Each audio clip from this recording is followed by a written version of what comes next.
The boxing match between Oscar De La Hoya and Ricardo Mayorga, which took place on May 6, 2006, was a highly anticipated event fueled by an intense and personal rivalry.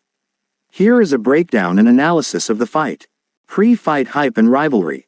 The build-up to the fight was dominated by Ricardo Mayorga's aggressive and often vulgar trash talk.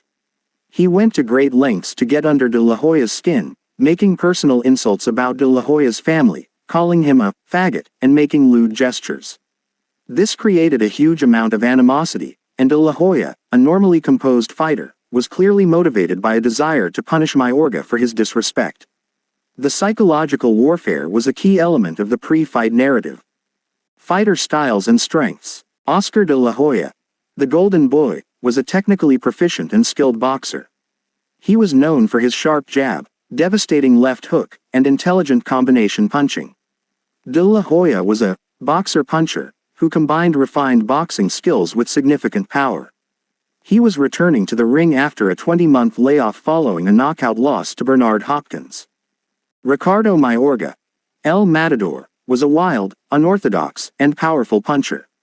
He had a reputation as a brawler who lacked technical finesse but made up for it with aggression, a granite chin, and unpredictability. Mayorga was also the WBC super welterweight champion at the time, having previously defeated the likes of Vernon Forrest. The fight breakdown. The fight itself was a one-sided affair that demonstrated a clear mismatch in skill and discipline. Round 1. The fight began with a bang. Less than 2 minutes into the first round, De La Hoya dropped Mayorga with a right-left combination. While Mayorga quickly got back to his feet, the knockdown immediately set the tone for the fight. It was a sign that De La Hoya was in control and that Mayorga's bravado couldn't compensate for the technical gap. Subsequent rounds. De La Hoya dominated the following rounds. He effectively used his jab to control the distance and kept Mayorga at bay. De La Hoya's defense was excellent, and Mayorga, who threw a high volume of punches, had an extremely difficult time landing clean shots. According to CompuBox stats, De La Hoya had a 44% success rate with his punches, while Mayorga landed only 17% of his. Mayorga landed a mere 6 of his 136 jabs, a 4% success rate.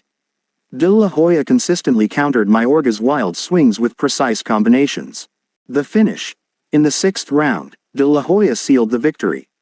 He scored a second knockdown after landing 2 consecutive 4-punch combinations. Although Mayorga managed to get up again, De La Hoya was on the attack. He unleashed a furious 20-punch combination that left Mayorga defenseless against the ropes. The referee, Jay Nady, had seen enough and stepped in to stop the fight at 1:25 of the 6th round, awarding De La Hoya the victory by TKO. Analysis and legacy. The De La Hoya vs. Mayorga fight is remembered for several key reasons. De La Hoya's redemption. After a long absence and a knockout loss, De La Hoya's performance was a masterful display of his boxing skills.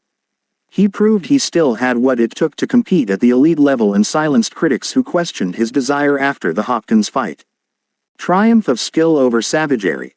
The fight was a classic example of a disciplined, technical boxer dismantling an aggressive, but wild, puncher.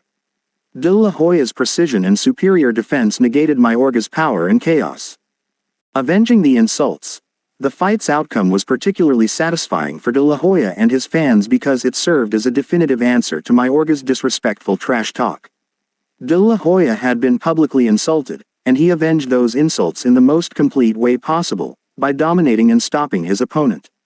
A lucrative return. The fight was also a huge commercial success, generating 925,000 pay-per-view buys and setting up a massive future bout for De La Hoya against Floyd Mayweather Jr. a year later. In the end, the fight proved that while Ricardo Mayorga could get under the skin of his opponents and cause problems with his unorthodox style, he was simply no match for the class and skill of a focused Oscar De La Hoya.